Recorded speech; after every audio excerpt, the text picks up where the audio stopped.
Good morning, Congressional Research. May I help you? Hello. My subcommittee on arms control, oceans, and international environment is looking at the legislation on the deep-sea mineral rights. Could you give us a report? Can you tell me where I should go to research my family history?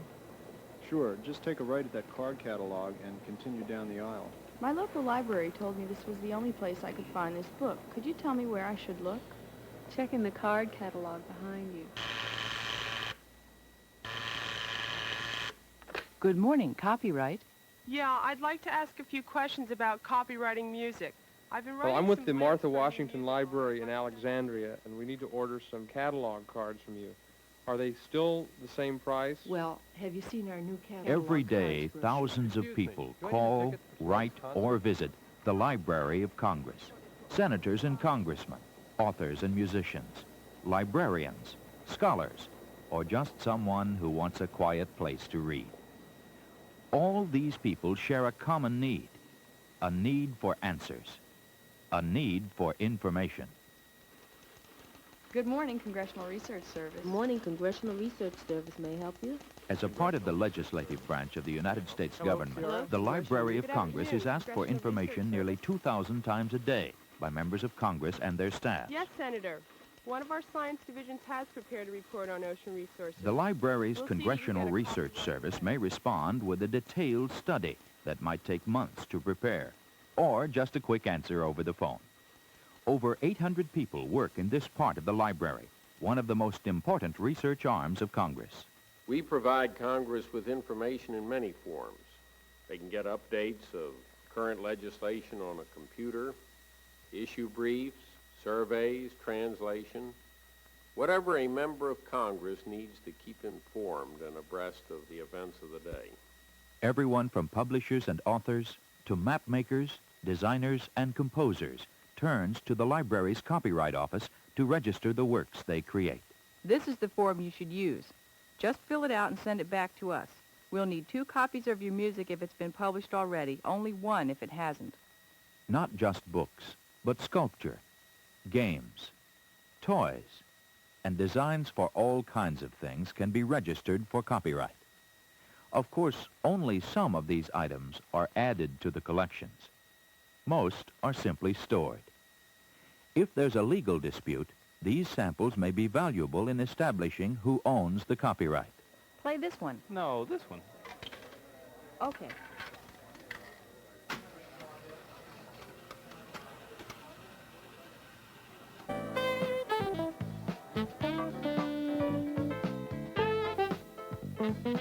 Under the law, copyright protection even extends to the music played on a jukebox. A yearly licensing fee has been established to pay royalties to the copyright owners.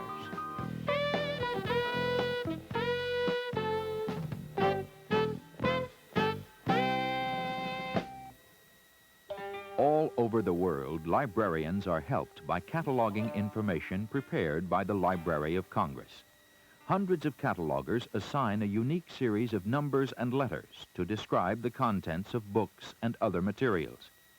This information is made available to other libraries and the public in many forms. In book catalogs, on cards, computer tape, and often on the back of the title page of a new book. Anyone can use the Library of Congress. No special identification is required. Most of the reading rooms are open to everyone over high school age. If it's your first visit to the library, staff members are available to help you find your way around.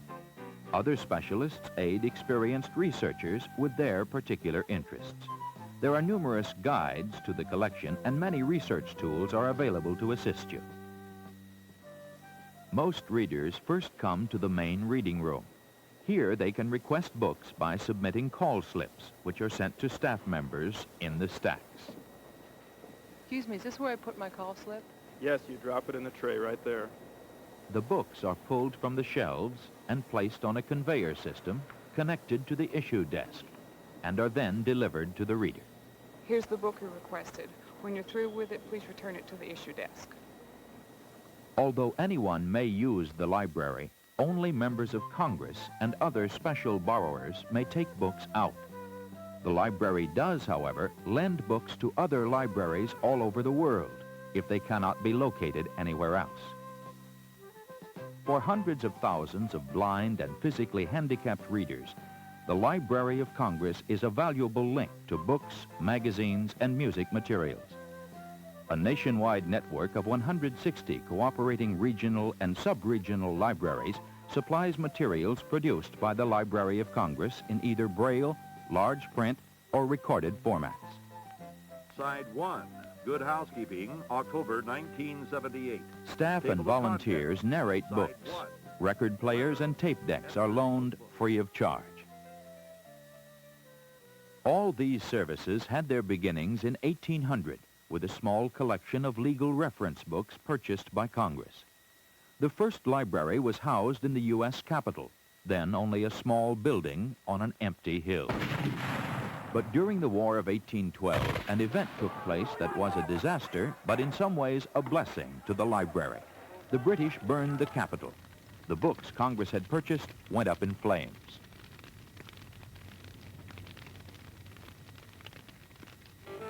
Thomas Jefferson, then retired at Monticello, offered to sell his personal library of over 6,000 volumes as a replacement. As Jefferson said, his library contained no subject to which a member of Congress may not have an occasion to refer. With the purchase of Jefferson's collection, the Library of Congress acquired the same scope and variety of interests as the mind of this great statesman, inventor, architect, and philosopher. Here were books on history, chemistry, music, and military science, the beginnings of a library for all Americans, and for all nations as well. From a small collection of reference books, the library has grown to nearly 80 million items in over 400 different languages. 2/3 of the books are in languages other than English. The Japanese, Chinese, and Russian collections, for example, are the largest outside the Orient and the Soviet Union. 3 buildings are required to house this great mass of material. The Library of Congress building was completed in 1897 after 8 years of construction. 22 million bricks and almost 500,000 cubic feet of granite were set in place before its completion. Above the first-story windows, a series of heads of 33 different races was carved, symbolizing the world unity of knowledge. The likenesses were based upon scientific measurements and represent an ideal type rather than any one individual. Some 50 American artists worked to adorn the interior of this magnificent structure. Murals, mosaics, and carvings decorate almost every square inch of the Great Hall, the showpiece of the Library of Congress. Here, the highest achievements of civilization and mankind's noblest values are commemorated in the lavish style of the Italian Renaissance. The library outgrew this space by 1939, so an annex was constructed, now called the Thomas Jefferson Building. This building, designed in a modern style, is essentially a solid mass of 12 levels of book stacks encircled by workspace. A large reading room is on the top floor. The latest addition to the library is the James Madison Memorial Building. The Madison Building is located immediately south of the main building and doubles the amount of space available to the crowded library. The library's vast holdings are obtained through many sources. Despite popular rumor, not everything published in the United States is in the Library of Congress, but about half of everything copyrighted is. In addition, generous donors frequently contribute their entire personal collections or other items to the library. These priceless collections are among the most complete and respected anywhere. The library also buys books and materials from all over the world to ensure its international scope. From these many sources, the collections of the Library of Congress are brought together for use in its many reading rooms. Some rooms' collections are determined by culture, such as the Hispanic.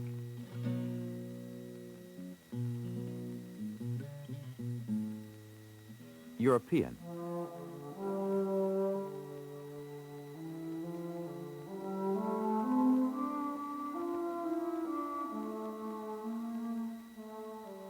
Asian.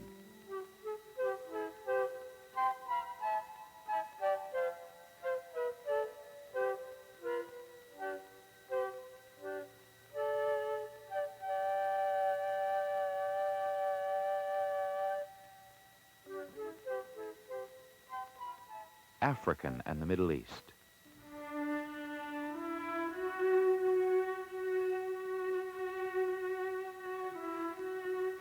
Other collections are devoted to special topics, such as law.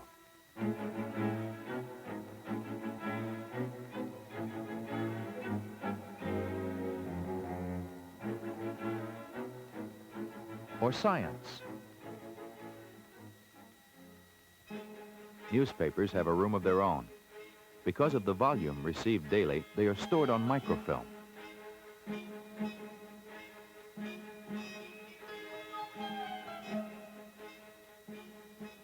Prints and photographs, over 9 million of them.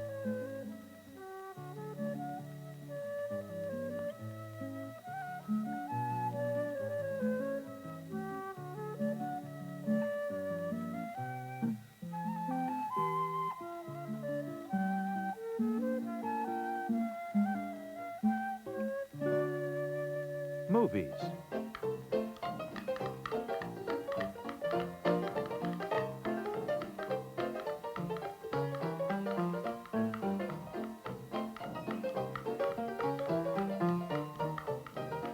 The map room, the largest collection of cartography in the world.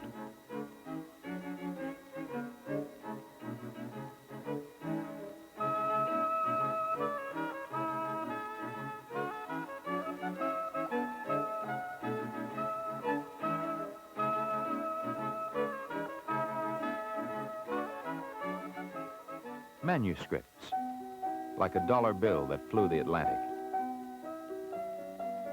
The papers of Freud.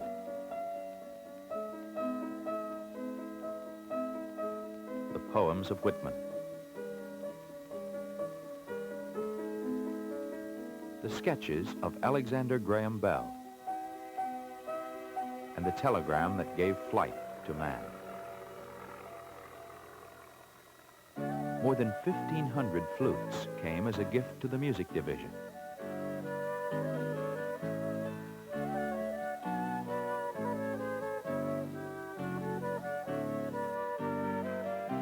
Here are famous violins and musical scores.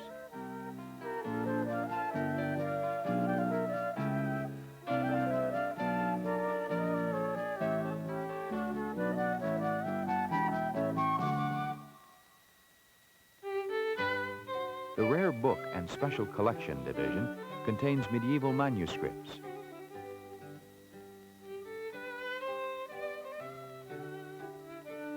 A life mask of Lincoln. And the contents of his pockets the night he died. Here, too, is the biggest book. And the smallest. The walking cane of Charles Dickens. The magic books of Harry Houdini. And over 19,000 dime novels.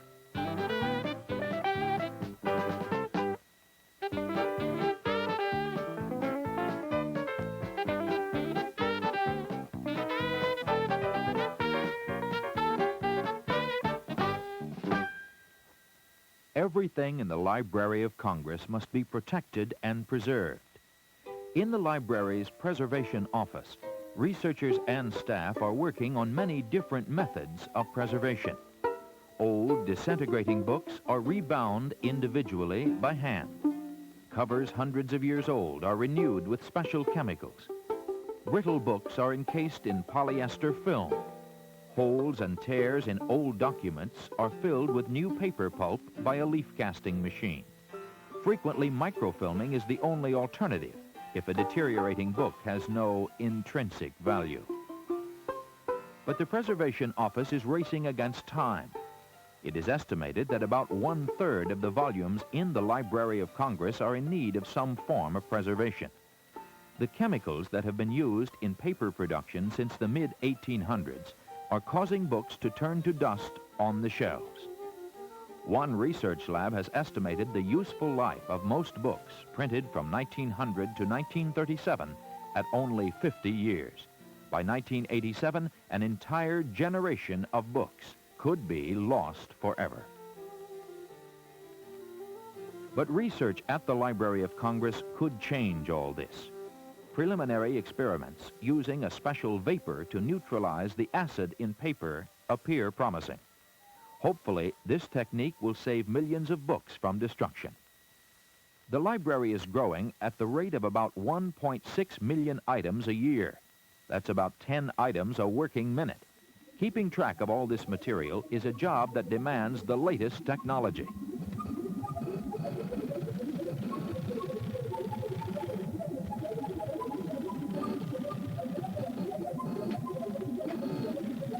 Readers can now use computer terminals to identify some books by subject, author, or title. Other computer systems keep track of information resources, current legislation, recent periodical articles, and cataloging information. It used to take days to compile a list of books on a certain subject. Now it can be printed in seconds. But the Library of Congress is much more than the world's largest collection of books. It is also a place where you can attend a concert.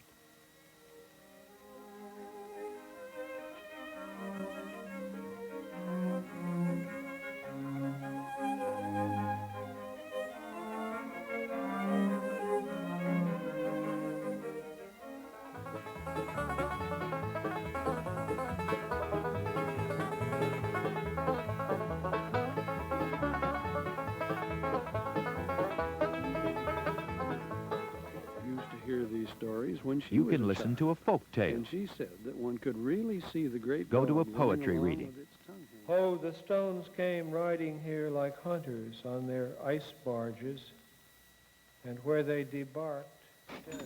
Or buy a poster. You can hear an old radio show. What evil lurks in the hearts of men? The shadow knows. Order a reproduction. Take a tour. 1455 by Johannes Gutenberg, who started life as a goldsmith. Or explore exhibits on your own.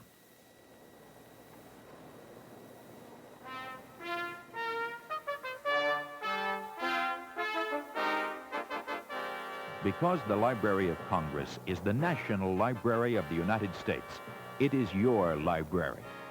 These marbled halls, stately reading rooms, and priceless treasures are here for you.